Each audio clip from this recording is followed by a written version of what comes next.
Hai, balik lagi di Bunda Vea, konten ibu dan anak dan seputar dunia kesehatan. Cuman kali ini kita akan membawakan topik tentang COVID-19 ini lebih dengan bahasa kita, yaitu bahasa sehari-hari, bahasa torang. Hey, that's pretty good. Karena health educate-nya itu lebih ke orientasinya ke daerah sekitar, jadi tempat tinggal kita itu ya di Tahuna. Jadi semoga yang mungkin awalnya agak kurang paham, gagal paham dan yang mungkin ya pura-pura tidak paham dengan berbicara bahasa torang, jadi semua diharapkan so boleh mengerti tentang apa itu COVID-19.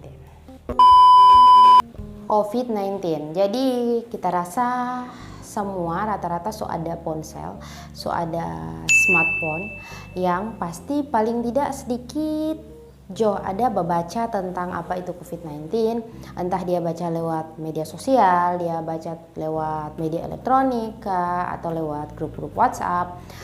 Paling tidak ada sedikit yang dia dapat dari info COVID-19 yang memang sekarang lagi viral, lagi jadi trending topik dan memang menjadi kasus pandemik toh.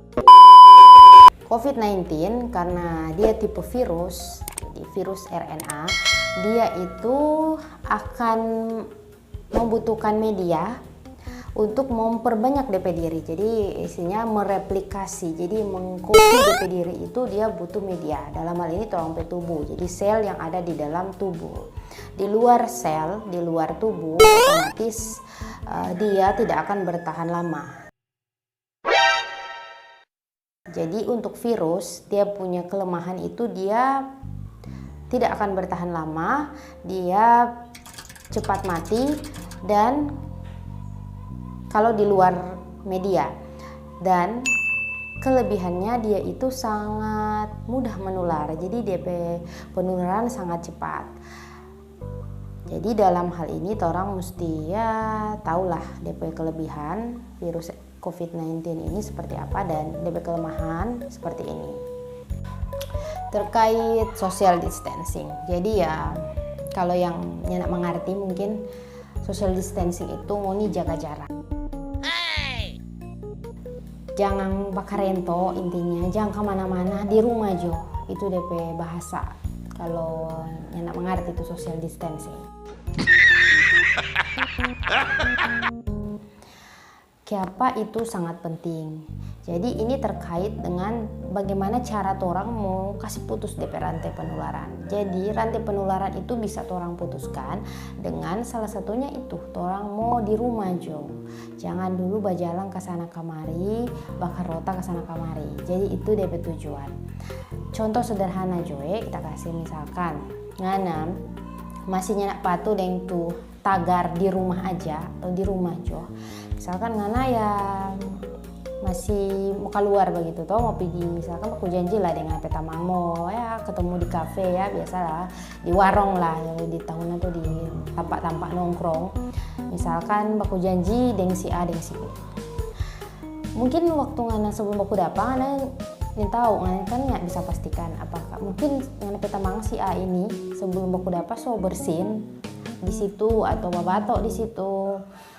Dan kebetulan dia tahu untuk etika batuk. Jadi nyanda batuk dengan yang sesuai etika. Jadi batuk sembarang, jadi dia bersin sembarang dan DP droplet itu muncrat di dalam radius mungkin ya kurang dari 1 meter. Ya di situ-situ jadi DP kursi, DP meja. Jadi droplet itu ya kalau misalkan orang bersin. Nah, jadi kalau orang bersin itu pasti ada cipratan toh, entah dari air liur yang keluar dari orang mulut yang mungkin pada waktu itu orang yang tahu saat itu nggak temang so ada positif COVID, jadi ada DP virus di dalam tubuh yang tanpa gejala yang DP nama karier. Jadi pada waktu itu pas ngana datang ya ngana so duduk di situ so bersalaman so cipika-cipiki toh. Di saat itu kebetulan ngana mungkin ya ngana pe mata daerah mata gatal atau ngana pe daerah hidung gatal setelah ngana bersalaman atau ngana pegang kursi atau meja yang so terkandung virus COVID-19, ngana usap-usap lah, taruhlah usap-usap gitu kan, hidung gatal, di mata gatal, usap. Dan otomatis itu virus yang so ada di tangan melekat, dia akan masuk ke dalam tubuh. Nah, akhirnya ngana so mengandung COVID-19 di dalam tubuh. Cuman mungkin pada waktu itu ngana kan masih muda belia, jadi ya ngana pe daya tahan tubuh masih kuat, masih segar, masih fit, apalagi mungkin ngana merasa ngana sering olahraga toh, jadi otomatis dia tidak akan menimbulkan gejala. Mungkin ngana sehat sentosa dalam beberapa hari, ada keluhan ya. Masih ya sejauh ini masih slow, masih santuy itu. Jadi tapi pada waktu itu mungkin ngana di rumah banyak orang, jadi berapa tahanak mungkin di rumah dang.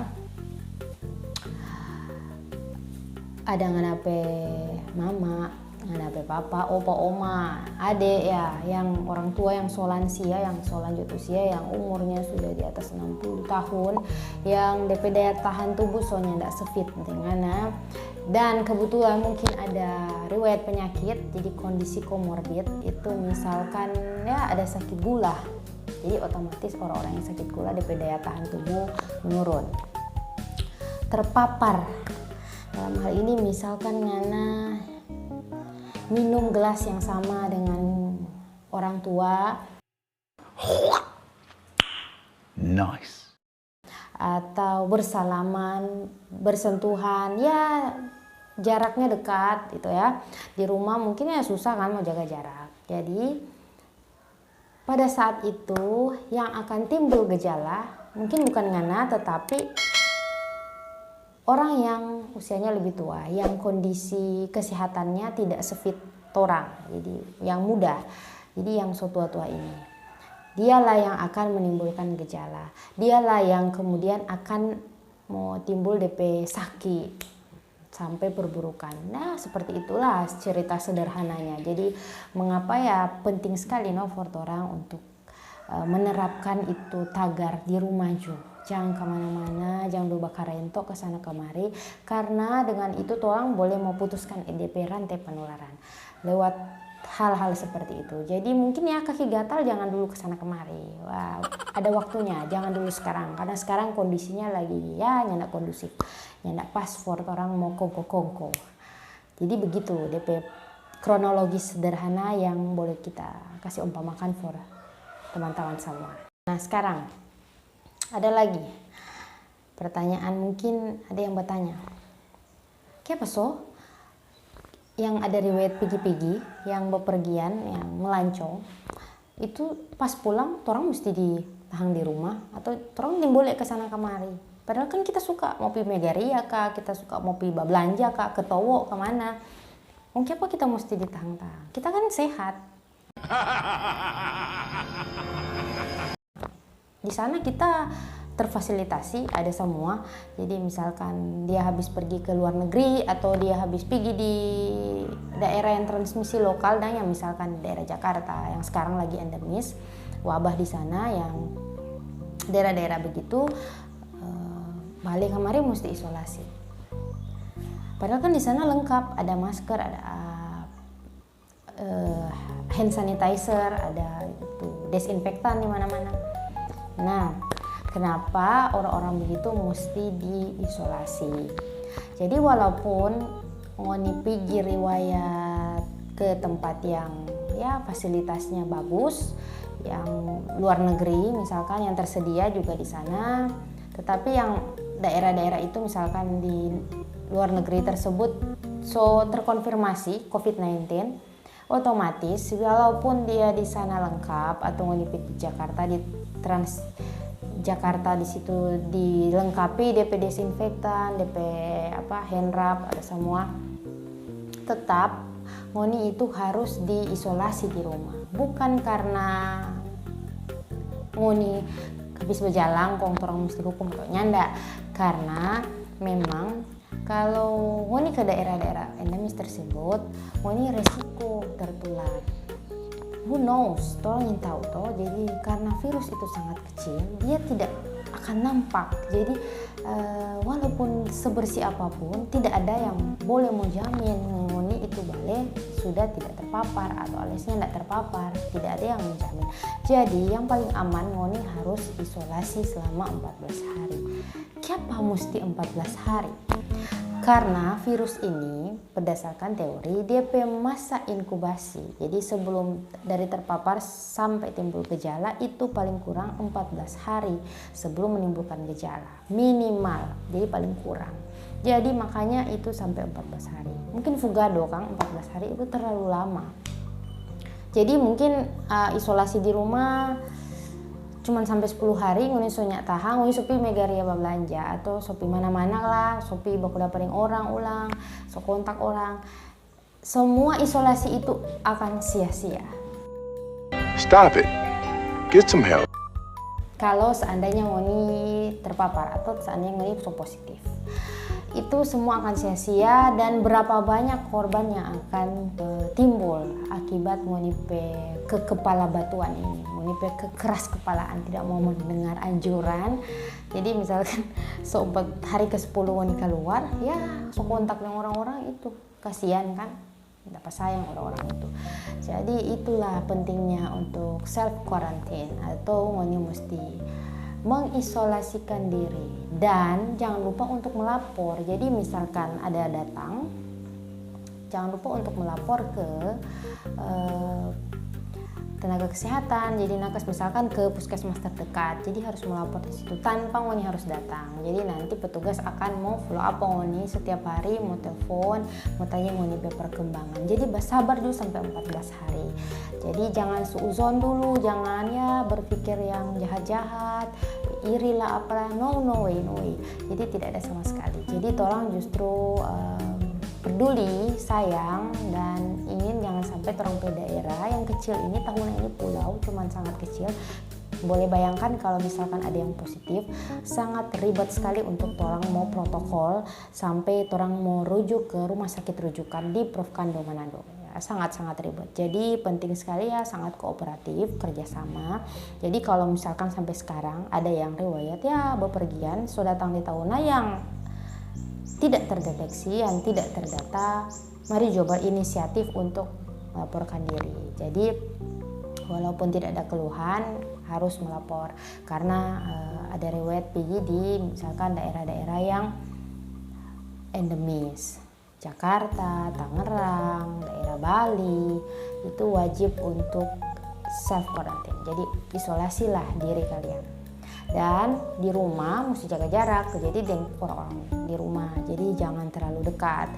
Jadi kalau misalkan batuk atau sakit ya gunakan masker. Gitu.